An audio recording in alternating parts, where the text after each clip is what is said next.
같이 나누도록 하죠. 오늘 말씀은 마태복음 24장 3절부터 14절 말씀이 되겠습니다. 함께 교독하십니다. 예수께서 감난산 위에 앉으셨을 때 제자들이 조용히 와서 이르되 우리에게 이르소서 어느 때 이런 일이 있겠사오며 또 주의 임하심과 세상 끝에 무슨 징조가 있사오리까? 예수께서 대답하여 이르시되 너희가 사람의 미혹을 받지 않도록 주의하라. 많은 사람이 내 이름으로 와서 이르되 나는 그리스도라 하여 많은 사람을 미혹하리라. 난리와 난리 소문을 듣겠으나 너희는 삼가 두려워하지 말라. 이런 일이 있어야 하되 아직 끝은 아니니라. 민족이 민족을 나라가 나라를 대적하여 일어나겠고 곳곳에 기근과 지진이 있으리니 재난의 시작이라. 그때 사람들이 너희를 환난에 넘겨주겠으며 너희를 죽이리니 너희가 내 이름 때문에 모든 민족에게 미움을 받으리라. 그때 많은 사람이 실족하게 되어 서로 잡아주고 서로 미워하겠으며 거짓 선지자가 많이 일어나 많은 사람을 미혹하겠으며 불법이 성함으로 많은 사람의 사랑이 식어지리라. 그러나 끝까지 견디는 자는 구원을 얻으리라. 이 천국 복음이 모든 민족에게 증언되기 위하여 온 세상에 전파되리니 그제야 끝이 오리라. 아멘. 지금 미국에는요, 허리케인 플로렌스가 동남부의 그 노스 캐롤라이나하고 사우스 캐롤라이나에 상륙해서 곳곳에서 물난리와 정전 사태가 있습니다. 애초 기상청의 발표에 의하면 이번 허리케인은 역대 허리케인 중에 10위 안에 드는 초대형 허리케인이라고 했습니다. 물론 지금은 열대성 폭우로 변해서 많이 약화됐습니다만은 그것으로 인한 피해가 엄청나다고 합니다. 그런데 이런 많은 피해를 가져다 주는 허리케인이 최근에 집중적으로 발생을 하고 있다는 것입니다. 지난 1900년 처음으로 기상 관측을 시작한 이후로 가장 많은 피해를 가져다 주었던 허리케인 10개 중에 무려 8개가 2000년 이후, 다시 말하면 최근 18년 동안 있어 왔다는 것입니다. 그리고 그 중에 2개가 2018년 금년 한 해에 있었다는 것이에요. 기상학자들은 지금의 기상 이변들의 원인을 지구 온난화 때문이라고 말을 합니다.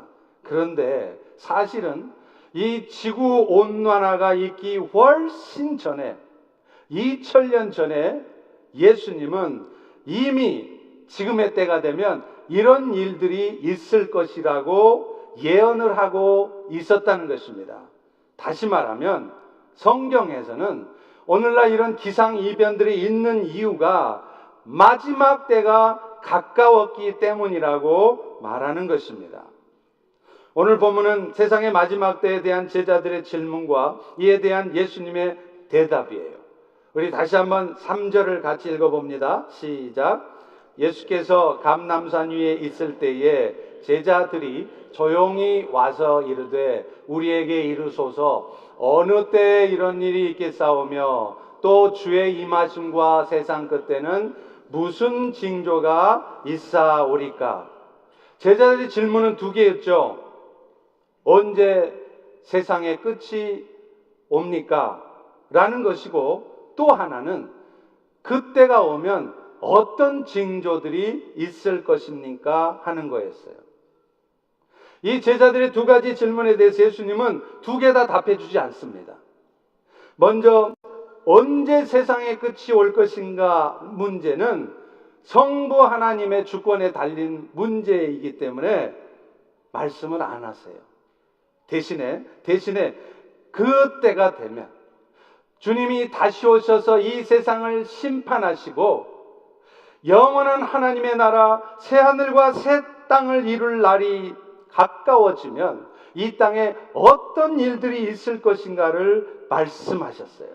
왜냐하면 그 마지막 때를 우리로 하여금 대비하게 하시기 위함이에요. 오늘 또 우리가 사는 이 세상이 전부인 줄로 알고 어떻게 하면 내가 이 땅에 사는 동안에도 행복하게 뽐나게 잘 살아볼까를 고민하면서 이 땅의 삶을 낭비하지 않고 어떻게 하면 저 영원한 나라를 위해서 오늘 우리의 삶을 준비할 수 있을까 깨닫게 하시고 준비시켜 주시기 위해서 이 말씀을 해주신 것입니다. 예수님은요, 마지막 때가 되면 일어날 일들 중에 가장 먼저 뭘 말씀하고 있느냐면 자신이 그리스도라 말하는 사람들이 많이 나타날 거라는 거예요. 오늘 보면 5절을 보십시오. 많은 사람이 내 이름으로 와서 이르되 나는 그리스도라 하여 많은 사람을 미혹하리라. 그런데 여러분, 놀랍게도 오늘날 그런 일들이 있다는 거예요. 자신이 그리스도라는 사람들이 너무 많습니다. 여러분, 대표적인 예가 신천지예요. 한국에만 신천지 있는 거 아닙니다. 지금 미국 이민교회도 미국 전역에 흩어져서 신천지가 활동하고 있어요. 어쩌면 지금 이 순간에도 누군가가 신천지로 이 자리에 앉아 계실 수도 있습니다. 그런데 신천지의 교주인 이만희는요, 자신이 재림 예수라는 것입니다. 천국 비밀을 계시한 책이라고 하는 요한계시록의 예언과 성취라는 책을 보면 그 책의 저자가 바로 이 신천지 교주인 이만희예요. 그런데 이 이만희는 그 저자 이름을 뭐라고 쓰고 있느냐면 증인 이만희 보혜사 이렇게 쓰고 있다는 거예요. 여러분, 보혜사가 누구십니까? 성경에 보면 예수 그리스도이시고 또 다른 보혜사이신 성령님을 말할 때 이 보혜사라는 표현을 쓰지 않습니까? 그런데 이만희 자신이 자기가 보혜사라는 거예요. 바꿔 말하면 자기가 재림 예수라는 것입니다. 그것뿐입니까? 하나님은 아버지 하나님만 계시는 게 아니라 어머니 하나님도 계시대요. 이런 말을 하는 사람이 누구냐면 바로 하나님의 교회의 안상홍입니다. 하나님의 교회에서는요, 다시 오실 예수님을 상징하는 분이 다윗 왕이래요. 거기까지는 맞죠. 그런데 그 다윗 왕이 30세에 왕권을 받았잖아요. 그렇기 때문에 30세에 세례를 받은 안상홍이가 다시 오실 예수라는 겁니다. 여러분, 그렇게 따지면 저도 30에 세례 받았어요. 그러면 저도 재림 예수 후보자의 하나 정도는 될 거 아닙니까? 그런데 여러분, 이런 말도 안 되는 이야기를 하는 자들이 있다는 것, 그리고 더 놀라운 것은 이런 말도 안 되는 얘기에 빠져서 열심히 종교 생활을 하고 있는 사람들이 있다는 것입니다. 참으로 안타까운 일입니다. 그런데 어떻게 보면요, 이런 사람들이 있기 때문에 우리가 경각심을 가질 수 있어요. 성경에 말하기를 말세가 되면 자기가 그리스도이라 하는 사람들이 많이 나타날 텐데 하나님의 교회, 신천지 이런 사람들을 보니까 이제 진짜 말세가 가까웠구나, 내가 이렇게 살면 안 되겠구나, 우리를 깨닫게 해주신다는 거예요. 그런 의미에서 보면 신천지 하나님의 교회 고맙습니다. 우리를 깨닫게 해주시니까요. 두 번째는요, 민족이 민족을, 나라가 나라를 대적해서 일어나고 곳곳에서 지진과 기근이 있대요. 우리 다 같이 7절을 읽어보겠습니다. 시작. 민족이 민족을, 나라가 나라를 대적하여 일어나갔고 곳곳에 기근과 지진이 있으리니. 여러분, 지구상에 지금까지 일어났던 가장 큰 두 개의 전쟁이 언제 일어났습니까? 바로 20세기에 일어난 세계 제1차 세계대전이고 제2차 세계대전 아닙니까? 그 전쟁으로 죽은 사람들의 숫자가 수천만 명이에요. 물론 인류의 역사에서 전쟁은 항상 있어 왔습니다. 그러나 20세기에 들어서 일어난 이 두 개의 세계 전쟁 때문에 죽은 사람들의 숫자는 지금까지 어쩌면 인류 역사에서 전쟁 때문에 죽은 숫자보다 훨씬 더 많을 수 있다는 것입니다. 그런데 성경은 이런 현상들이 지금의 때가 주님이 다시 오셔서 이 세상을 심판하실 마지막 때의 증거라는 거예요. 그것뿐입니까? 성경은 곳곳에서 지진이 일어날 것이라고 말하죠. 지질학자들에 의하면 지금까지 있었던 지진의 횟수보다 20세기, 한 세기 동안 일어난 지진의 횟수가 훨씬 더 많대요. 물론 과거에는 정확한 기록들이 있지 않기 때문에 지진 발생을 측정할 수 없었을 것입니다. 그런데 이 결과는 단순히 지질학자들이 역사적인 연구 결과로만 말하는 게 아닙니다. 과학적으로, 지질학적으로 연구한 결과로 이 말을 하고 있다는 것입니다. 실제로 지금도요, 태평양을 둘러싼 이른바 불의 고리 지역이라는 게 있어요. 그래서 이 태평양을 둘러싼 아시아 대륙판, 또 북아메리카와 남아메리카 대륙판, 이 대륙판들의 경계 지역에는 진도 6.0 이상의 대형 지진이 매년 일어나고 있습니다. 미국도 예외가 아닙니다. 1930년대 샌프란시스코에 대지진이 일어났을 때 무려 3,000명이 죽었습니다. 그런데요, 지질학자들의 연구에 의하면, 제가 하는 말이 아니고, 제가 여러분들에게 겁주는 말이 아니고, 지질학자들의 연구에 의하면 이제 곧 얼마 있지 않아서, 어쩌면 10년 이내 서부 지역에 엄청난 지진이 발생할 것이라는 것이에요. 여러분, 그렇게 되면요, 그 지진으로 인한 인명피해는 샌프란시스코 지진 때 3,000명 이유도 아닙니다. 어쩌면 수만 명이 죽게 될 것입니다. 세 번째 성경에 증거가 있습니다. 마지막 때가 되면요, 예수 믿는 사람들이 많은 핍박과 환난을 당할 거래요. 우리 9절의 말씀 같이 한번 읽어봅니다. 시작. 그때 사람들이 너희를 환난에 넘겨주겠으며 너희를 죽이리니 너희가 내 이름 때문에 모든 민족에게 미움을 받으리라. 성경은 마지막 때가 되면요, 여러분이 예수님 이름 때문에 신앙생활을 하면 그것 때문에 환난을 당하고 세상 사람들 때문에 세상 사람들한테 미움을 당한다는 거예요. 요즘 기독교와 교회가 얼마나 세상에 욕을 먹습니까? 물론 교회가 잘못한 부분도 있을 것입니다. 그러나 꼭 교회가 잘못해서만 그런 것이 아니에요. 마지막 때가 되어서 사탄이 역사하는 것입니다. 그래서 세상의 사람들의 마음을 움직여서 교회를 공격하고 기독교를 개독교라 욕하고 이렇게 공격을 일삼는 거예요. 그것뿐입니까? 요즘 보면 알카에다를 비롯한 급진적인 해교 무장 세력들이 테러를 일삼고 있고 그들의 제1의 공격 목표가 바로 기독교 아닙니까? 이라크, 시리아를 기반으로 한 아이시스가 있습니다. 아프리카 나이지리아에서 활동하고 있는 보코하람이 있습니다. 아프가니스탄, 파키스탄에서 활동하고 있는 탈리반도 있습니다. 그런데 이 모든 회교 무장 세력들의 목표가 누구냐면 바로 여러분들이에요. 교회라는 것입니다. 그런데 안타깝게도 이제는 무슬림뿐만이 아니에요. 불교권에도, 심지어는 인도 땅의 힌두권에도 많은 기독교를 핍박하는 사람들이 있습니다. 그래서 여러분들은 잘 모르시겠지만 우리 수요 기도회 때 나와 보세요. 그러면 세계 기도 정보에만 봐도 지금 이 순간에도 1년에도 수만 명의 순교자가 지금 이 시대에 발생하고 있다는 것입니다. 그것뿐이 아닙니다.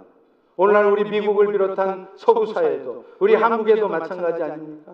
이제는 동성애나 혹은 동성 결혼에 대해서 반대하는 입장을 취하면요, 바로 고소를 당해요. 헌법상 이른바 평등권 침해라는 것입니다. 말이 좋죠. 그런데 그 동성애나 동성 결혼이 합법화되어지면 이 땅에는 더 많은 동성 결혼이 있을 것이고, 그러면 이 땅의 가정은 파괴될 것입니다. 많은 질병들이 난무하게 될 것입니다. 그런데 세상의 사람들은 그건 생각하지 않아요. 성소수자를 보호해야 된다는 거예요. 그게 휴머니즘이라는 거예요. 실제로 2012년도에는 콜로라도에 있는 잭 필립스 부부가 고소를 당했어요. 어느 동성애 부부가 자기들의 이 결혼을 축하하는 의미에서 케이크를 만들어 달라고 부탁을 하니까 이분은 담대하게 나의 종교적 신념으로는 그런 목적으로 내 케이크를 만들어 줄 수 없다 거부했어요. 여러분 얼마나 멋집니까? 여러분도 좀 그렇게 보고만 해서 당당해져 보세요. 그런데 안타깝게 잭 필립스 부부는 그것 때문에 고소를 당했지 않습니까? 그리고 5년 6년에 걸리도록 연방 대법원까지 가는 그 지난한 법정 싸움을 했어야만 했습니다. 그런데 정말 감사하게도 연방 대법원에서는 이 잭 필립스 부부의 손을 들어줬습니다. 승소했습니다. 그리고 더 감사한 것은 이런 소문이 나고 보니까 이 제과점에 손님들이 더 몰려가지고 평소보다 3배나 더 많은 손님들이 오게 되었다는 거. 할렐루야, 할렐루야. 여러분도 그렇게 해보세요. 그런데 아직 좋아하기는 일러요. 그게 끝이 아니었습니다. 바로 몇 주 전에 지난 8월 21일 6년 만에 다시 소송이 붙었습니다. 성전환 수술을 한 어떤 사람이 자기의 성전환을 축하하는 의미에서 케이크를 만들어 달라고 그러니까 이번에도 거부했습니다. 그랬더니 이번에는 개인이 소송을 제기한 것이 아니라 세상에 콜로라도 주 정부가 소송을 제기했습니다. 여러분, 어쩌면 앞으로도 잭 필립스뿐만 아니라 이 자리에 앉은 우리 모두에게도 이런 종류의 신앙의 핍박은 계속될 것입니다. 그리고 무엇보다도 이것은 결국 이 지금의 때가, 우리가 사는 이 때가 세상의 마지막이 가까웠다는 것을 의미한다는 것이에요. 우리는 그것을 기억해야 되는 것입니다. 오늘 본문 4번째는 또 한 가지를 말하고 있습니다. 마지막 때가 되면요, 사람들 마음에 점점 사랑의 마음이 식어진대요. 그래서 그 결과는 심지어는 교회 안에서조차 서로 뒤통수 때리고 서로 배반하고 서로 미워하는 마음들이 많이 있게 된다는 거예요. 여러분, 다 같이 10절과 12절을 읽어보겠습니다. 시작. 그때 많은 사람이 실족하게 되어서 서로 잡아주고 서로 미워하겠으며 불법이 성함으로 많은 사람의 사랑이 식어지리라. 여러분, 여기서 실족하게 된다는 말이 헬라어로 무슨 단어를 쓰고 있느냐면 여러분이 너무 잘 알고 있는 단어예요. 스캔들. 남자 여자들 스캔들 생기는 거잖아요. 그런데 이 스캔들의 원래 뜻은 그게 아닙니다. 그게 아니고 뭐냐면 걸려 넘어지게 한다, 이런 뜻이에요. 그래서 걸려 넘어져 가지고 아무것도 아닌 일에 다리가 걸려서 넘어져서 결국은 자빠지고 결국은 엎어지고 결국은 죄를 짓게 만드는 것, 그게 실족하게 된다는 거예요. 오늘날 마지막 때가 되면요, 사람들은 지나놓고 보면 아무것도 아니에요. 그럴 수도 있고 저럴 수도 있고 이런 모습이 있고 저런 모습이 있을 수 있는데 사람들은 그 아무것도 아닌 일 때문에 걸려 넘어집니다. 그래서 속이 상합니다. 그래서 불평합니다. 그래서 분노합니다. 그래서 서로 갈등해요. 죄를 짓는 거예요. 그 결과 서로 배반하고 서로 미워하게 된다는 거예요. 여러분, 오늘날 얼마나 많은 가정들이 깨어지고 있습니까? 미국뿐만 아니라 한국도 거의 절반 가까운 퍼센티지가 이혼하고 있어요. 이게 말세지 말의 모습이라는 것입니다. 심지어는요, 세상 사람들뿐만 아니라 교회 안에서조차 얼마나 많은 교회들이 분란에 지금 휩싸여 있어요. 미주 한인 교회들도 마찬가지입니다. 모두가 아픔을 겪고 있어요. 어느 지역, 워싱턴, LA, 시카고 할 것 없어요. 어느 지역이나 한인 교회들, 미국 교회들도 아픔을 겪습니다. 그래서 교회가 깨지고 분열하는 거예요. 성도들은 성도들대로, 목회자들은 목회자들대로 마음의 상처를 입고 서로가 서로를 미워하며 서로가 서로를 배반하고 이런 일이 있다는 것입니다. 왜 이런 일이 생겨요? 사탄이 연약한 사람들의 모습을 이용해서 그것에 걸려 넘어지게 만들어서 필요 이상으로 미워하게 만들고, 그래서 결국은 서로가 서로를 원망하며 분열하게 만드는 것이죠. 여러분, 이것이 바로 지금의 때가, 마지막 때가 가까웠다는 증거인 것입니다. 여기까지만 들으면 오늘 여러분들도 마음이 참 답답하고 힘들 것입니다. 그런데 오늘 본문은 너무나 감사하게도 이런 이 악한 세상, 이 마지막 때에 우리가 이렇게 신앙생활하는 것이 참 힘들고 어려울 텐데 이 악한 세상을 우리 주님께서 다시 오셔서 심판하시고 새 하늘과 새 땅을 만드신다는 것입니다. 할렐루야, 할렐루야. 말이 그렇지. 여러분, 이런 세상을 살아간다는 거 얼마나 어려운 일입니까? 여러분 많이 힘드시죠?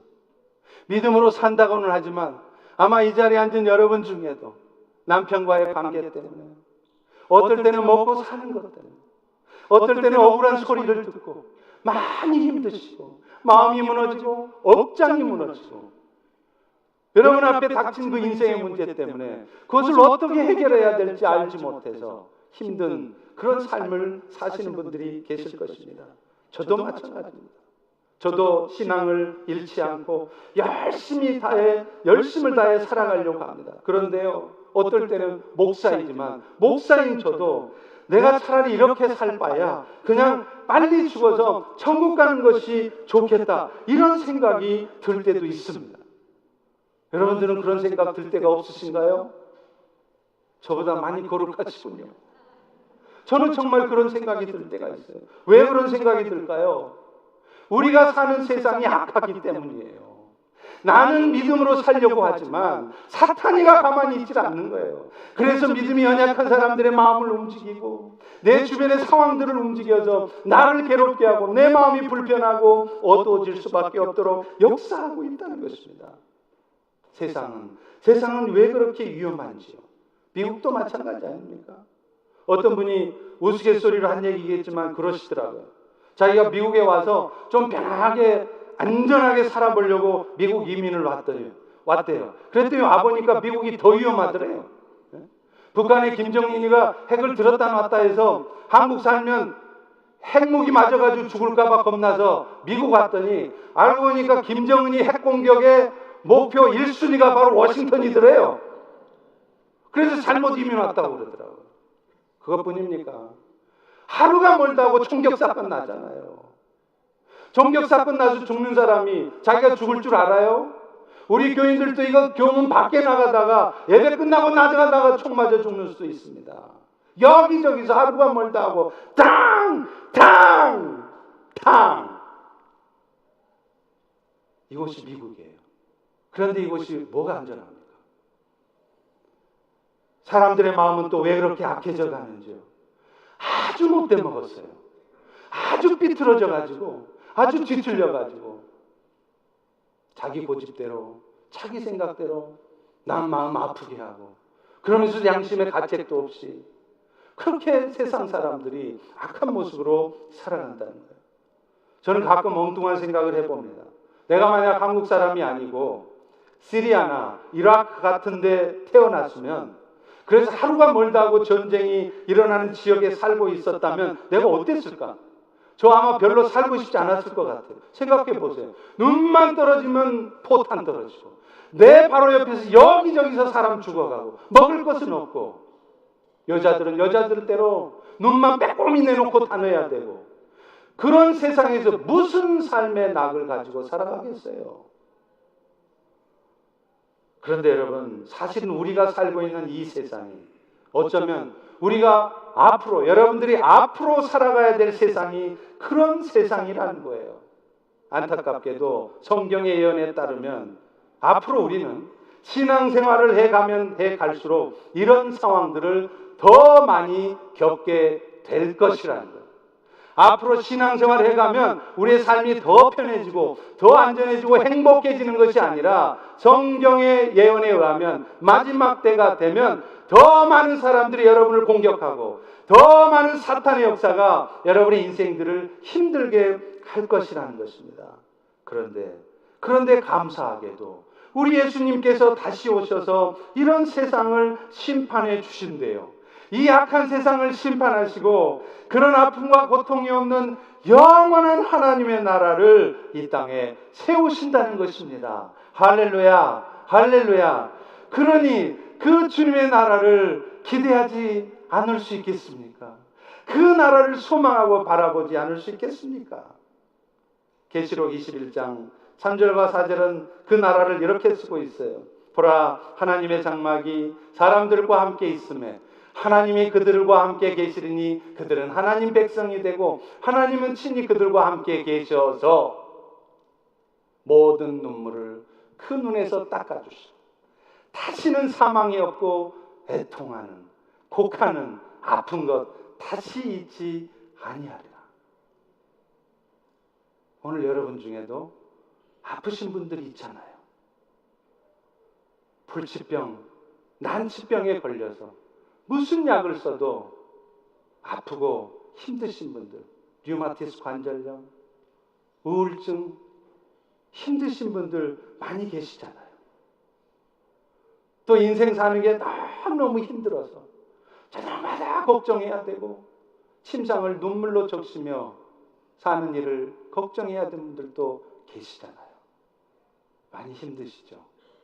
그런데 우리 주님은 다시 오셔서 이 악한 세상, 이 힘든 세상을 심판하시고 그런 아픔과 고통이 없는 그 영원한 나라를 우리에게 주시겠다는 것입니다. 그런데 안타깝게도요, 이런 나라가 빨리 왔으면 좋겠는데 여러분도 빨리 죽고 싶진 않으시죠? 빨리 천국 가고 싶진 않으시더라고요. 그런 방법이 있어요. 천국이 이 땅에 빨리 오면 되는 거예요. 그런데 천국이 빨리 오려면 어떻게 해야 되느냐? 아직 이루어져야 될 일이 있다는 것입니다. 그게 바로 천국 복음이 땅 끝까지 전해져야 된다. 우리 다 같이 14절을 읽어보겠습니다. 시작. 이 천국 복음이 모든 민족에게 증언되기 위하여 온 세상에 전파되리니 그제야 끝이 오리라. 오늘 본문에서 말하는 세상의 끝이라는 것은 주님께서 다시 오셔서 세상을 심판하시는 날이에요. 이 세상을 심판하시는 날은 아직도 예수님을 알지 못하고 하나님 나라에 대한 소망을 갖지 않는 세상의 사람들, 혹여 예수를 믿어도 아직 믿음이 신실하지 않아서 하나님 나라의 존재에 대해서 확신도 없고 그 나라조차도 기대하지도 못하는 믿음이 연약한 성도들은 이 날을 두려움의 날로 생각할 것입니다. 세상이 끝난다고, 인류가 멸망한다고. 그러나 적어도 하나님의 은혜로 예수 그리스도의 십자가의 은혜를 입어서 구원을 우리 얻은 성도들, 그래서 이 땅의 삶이 전부가 아니고 우리에게는 영원한 나라가 있다는 사실을 확신하고 믿는 우리 성도들에게는 그 날은 축복의 날입니다. 소망의 날입니다. 오늘 본문에서 말하는 천국 복음도 사실은 궁극적으로는 그것을 예수님께서 이루실 것을 말씀하는 거예요. 여러분, 복음이라는 것은 오늘 본문의 말씀처럼 예수님께서 지금 전파하고 계시는 메시지를 의미하는 것입니다. 아니, 궁극적으로는 하나님과 인간을 화목시켰던 성육신하신 하나님의 아들 예수 그 자체를 말하는 거예요. 그런데 그 복음은 여러 가지 모습이 있어요. 그 예수님께서 이루신 일들을 이런 각도에서 저런 각도에서 설명할 수 있는 것입니다.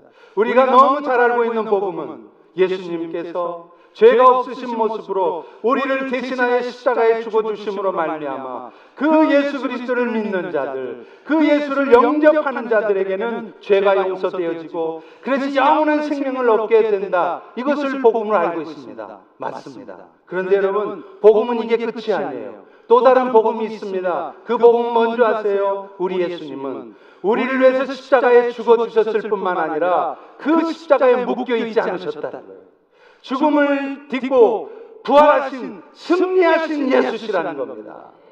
그래서 오늘 또 죽음을 가지고 장난치고, 그래서 여러분들로 하여금 맨날 죽을까봐 겁나게 만들고 두려워 떨게 만드는, 그래서 죽을까봐서 아무것도 못하게 만들어버리는, 그래서 사탄의 역사에 휘말려서 맨날 염려하고 근심하며 두려워하며 살아갈 수밖에 없는 그 사탄의 역사를 예수께서 이겨놓으셨다는 거예요. 그 왕이신 예수가 오늘도 여러분 안에 영으로 들어와 계십니다.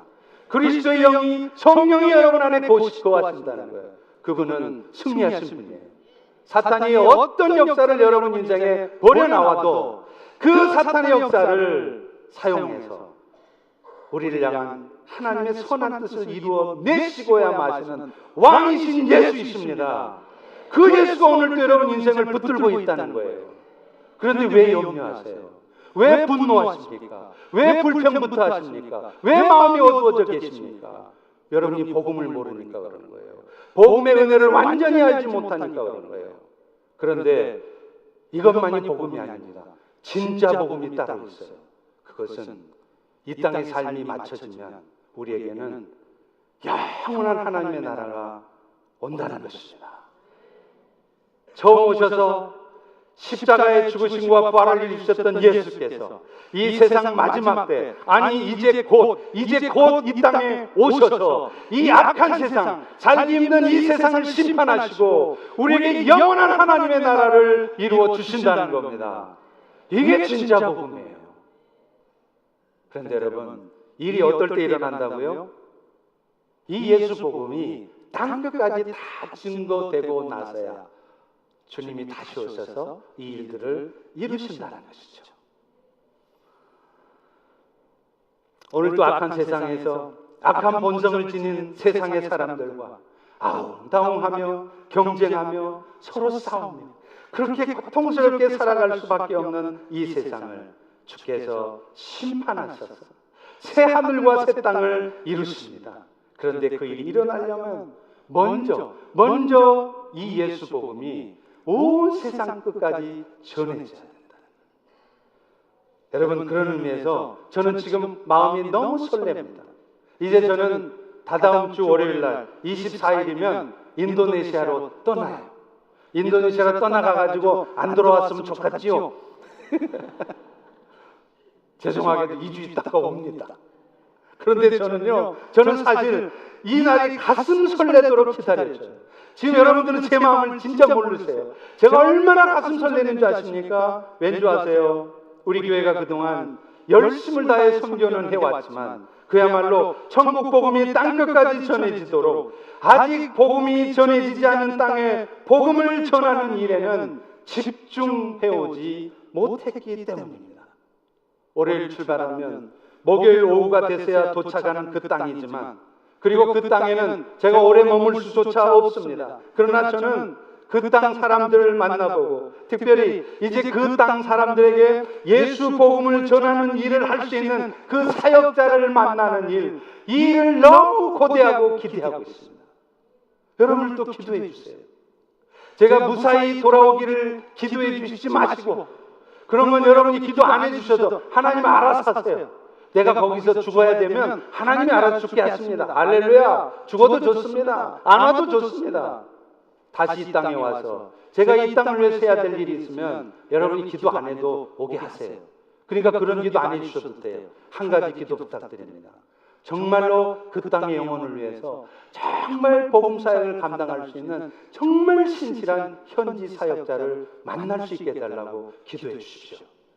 앞으로 저희 교회는 현지 사역자들을 선교사로 파송해서 그 땅에 교회를 세우고 복음 사역을 잘 해갈 수 있도록 계속 후원하고 기도할 것입니다.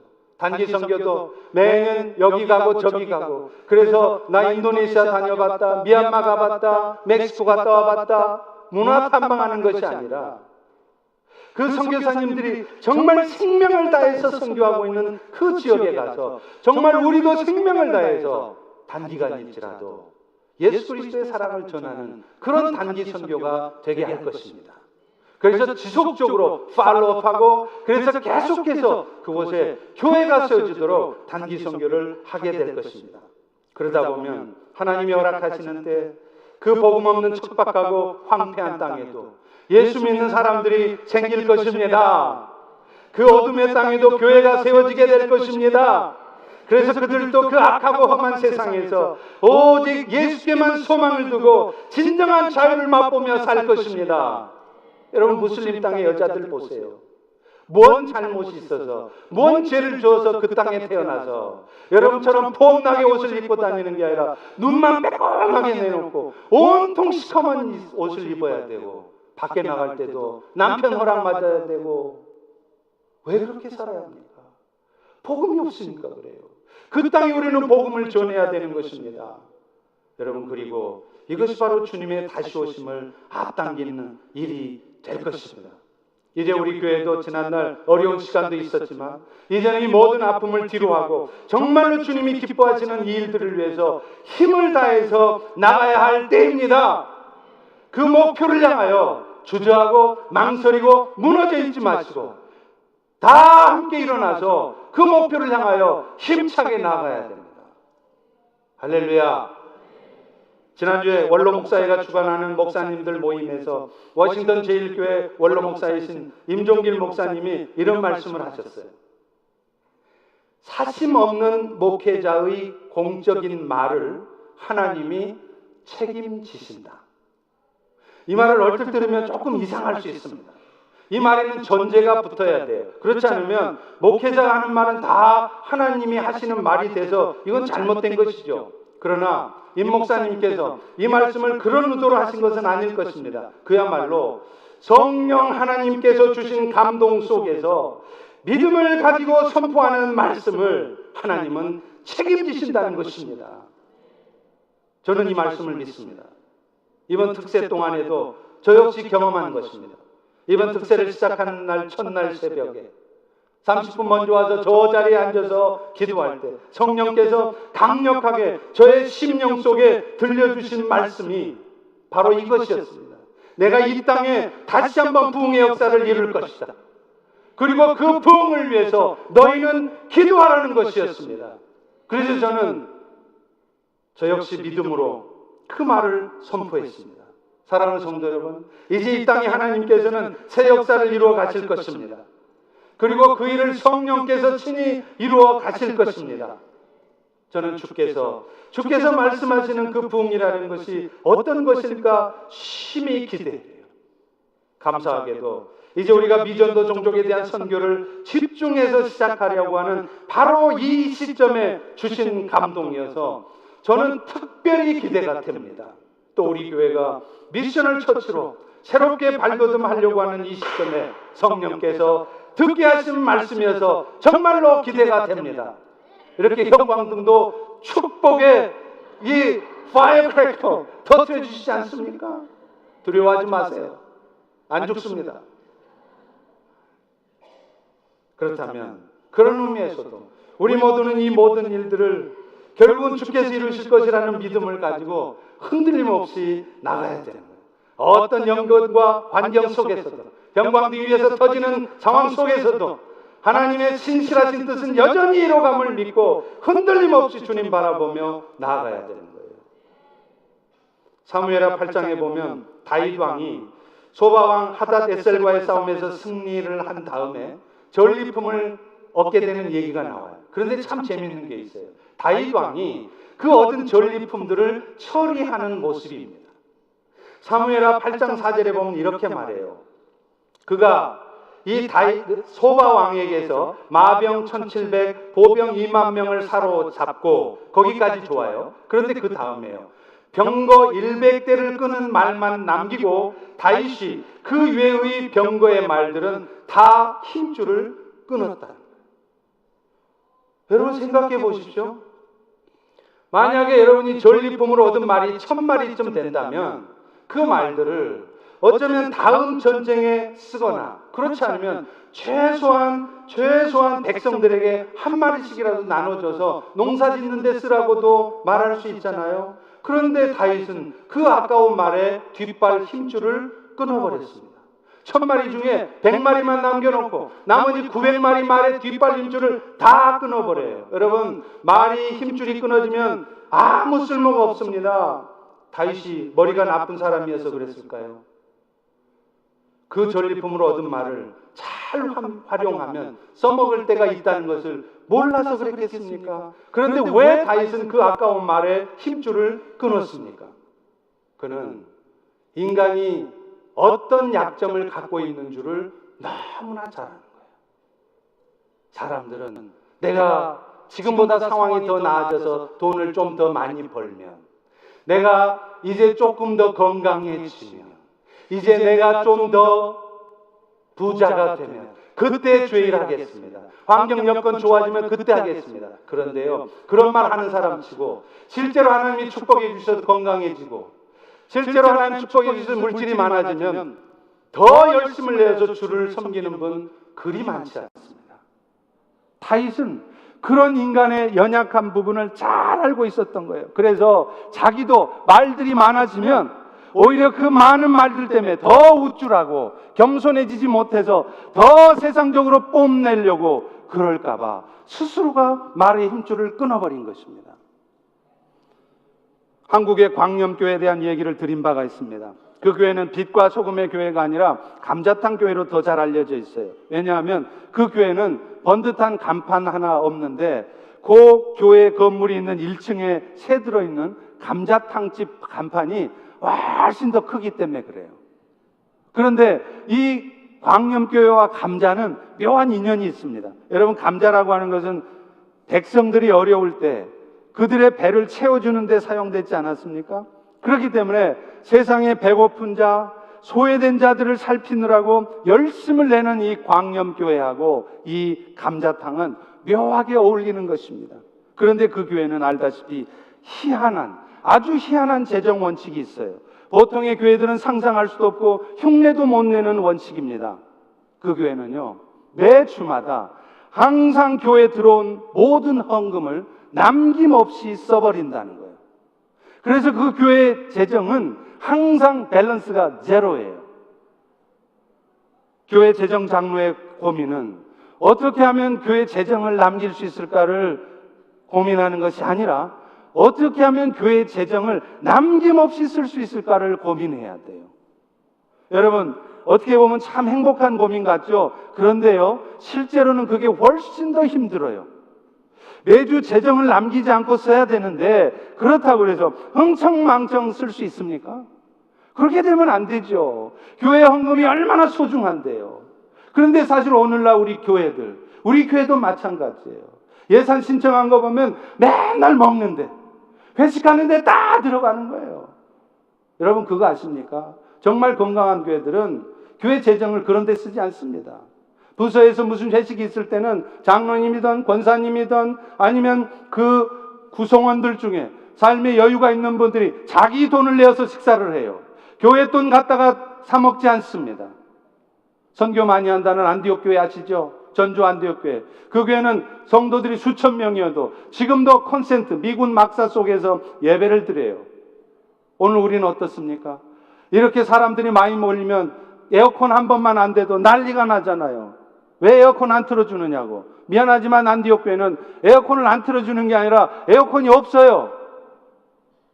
아무리 더워도 선풍기가 빵빵히 돌아갑니다. 할렐루야. 그리고 그 돈 모아서 선교에 전적으로 올인하는 거예요. 우리 교회 재정 아껴야 됩니다. 왜 함부로 쓰십니까? 규모 있게 써야 돼요.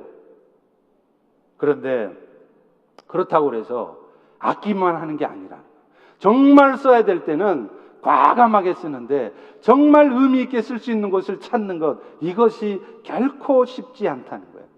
그런데 참 미안한 거는요, 그렇게 해도 교회가 안 망해요. 오히려 더 많이 채워진답니다. 교인들도 자신들의 헌금이 의미 있게 쓰여지는 걸 알기 때문에 더 많이 헌금하고요, 또 그런 교회로 사람들이 더 몰려든대요. 그냥 어중이 떠중이 그냥 썬데이 크리스찬처럼 왔다 갔다 하는 그런 교인들이 아니라 인생의 목적이 완전히 바뀌어진, 그래서 오직 주의 나라를 위해서 자기 인생을 드릴 각오가 되어 있는 진짜 크리스찬들이 그 교회로 모인단 말입니다. 참 우리에게 도전이 되지 않습니까? 우리도 따르고 싶어요. 그런데 우리는 어떻게 합니까? 돈이 있어도 불안해요. 여러분, 가정 살림하면서도 그렇잖아요. 적어도 몇 달 쓴 돈이 있어야 돼요. 어카운트 밸런스가 좀 있어야 불안해하지 않습니다. 그런데 다윗도, 광염교회도 그렇게 하지 않았어요.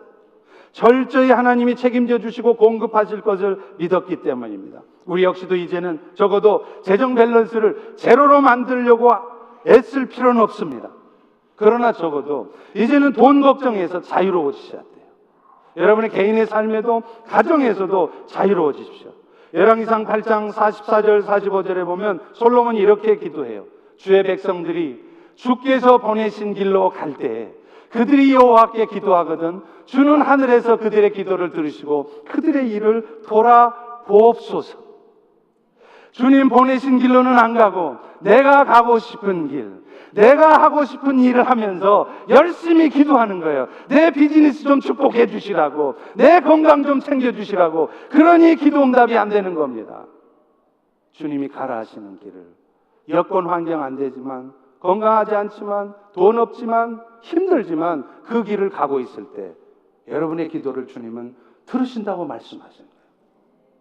제가 미전도 종족 탐방을 위해서 인도네시아를 가려고 마음을 정한 시점부터 이상한 일이 벌어졌습니다. 뭐냐면 제 배가 계속 아픈 거예요. 설사 나는 것도 아니에요. 그런데 계속 배가 아픕니다. 정로환도 먹어보고 이런저런 약도 병원에서 타다가 먹어봤어요. 소용없어요. 그러니까 슬슬 걱정이 됩니다. 이게 단순히 무슨 배탈이 난 게 아니라 내가 무슨 큰 병이라도 든 건 아닌가. 만약에 그렇다면 이 미전도 종족 탐방을 못 가게 될 텐데 걱정이 되는 거예요. 그런데요, 그 생각을 하다 보니까 어느 한순간 떠오르는 생각이 있었어요. 아, 요게 지금 사탄이 장난질하는 거구나. 그래서 제가 마음을 하나님 앞에 고백했습니다. 어느 날 저녁에 무릎을 쳐박고 엎드려서 기도하면서, 주님, 내가 지금 이 시간 주님께 고백합니다. 어떤 일이 있어도 저 미전도 종족 탐방 갈 것입니다. 설사 큰 병이 나서 내가 죽을 위험에 처한다 할지라도 저는 갈 것입니다. 그곳에 가서 그 땅에서 죽는 한이 있다 할지라도 그곳에 가서 주의 복음을 전할 것이며 그 일들을 할 수 있는 사람을 만나는 일을 포기하지 않을 것입니다. 그렇게 기도했는데요, 놀랍게 며칠 전부터 깨끗해졌습니다. 할렐루야. 아무렇지도 않아요. 여러분, 이게 뭘 말할까요? 주께서 보내신 길로 갈 때 생명을 맡기고 어떤 일이 있어도 내가 하겠습니다, 그 각오로 갈 때 주님이 역사하신다는 거예요. 그런데 우리는 너무 환경을 탓합니다. 여건을 핑계댑니다. 우리 교회도 미전도 종족을 향해 더 많이 나갈 수 있기를 바랍니다. 지역사회 홈리스들이나 장애인들이나 교회 안에 도움이 필요한 분들을 위해서 우리의 것들을 아낌없이 드려야 되겠습니다. 그럴 때 주께서 우리의 믿음을 보시고 여러분의 가정의 곳간에, 우리 곳간에 더 많이 채워주셔서 더 많은 것들로 주의 일들을 하게 하실 것입니다. 물론 재정을 의미 있는 일에 더 많이 쓸 수 있기 위해서는 우리는 재정을 규모 있게 사용하도록 아껴야 돼요. 함부로 쓰지 마십시오. 규모 있게 사용할 수 있도록 고민해야 됩니다. 그러나 그러면서도 우리가 미션을 처치로 나가는 데 있어서는 아낌없이 재정을 사용할 수 있어야 됩니다. 그리고 그런 마음으로 나아갈 때 주께서는 우리에게 더 큰 역사를 이루실 거예요. 저는 기대합니다. 주께서 이루실 일들을 기대합니다. 우리 모두 함께 새로운 마음으로 이 일을 위하여 함께 나아가기를 간절히 소망합니다. 저와 함께 이 길을 걸어가 보시지 않겠습니까? 않겠습니까? 주께서 여러분에게 축복하실 것입니다. 여러분의 삶을 축복하셔서 그 일들이 능력 있게 이루어지게 하실 것입니다. 우리 모두 기대합시다. 기대하기에 기도합시다. 그리고 하나님의 역사를 경험합시다. 기도하겠습니다. 하나님, 오늘도 우리에게 마라나타, 주님 다시 오실 것을 사모하게 하시고 사모하기에 오늘도 주의 복음 땅끝까지 전하는 일에 우리의 삶을 드리게 하시니 감사합니다. 이제 우리의 기도를 들으시고 우리의 영으로 충만하게 임하여 주셔서 우리에게 다시 한번 부흥을 허락하여 주시옵소서. 놀라운 주의 역사가 이제 우리 펠로시 가운데 있게 하여 주시옵소서. 기대합니다. 예수님의 이름으로 기도합니다. 아멘.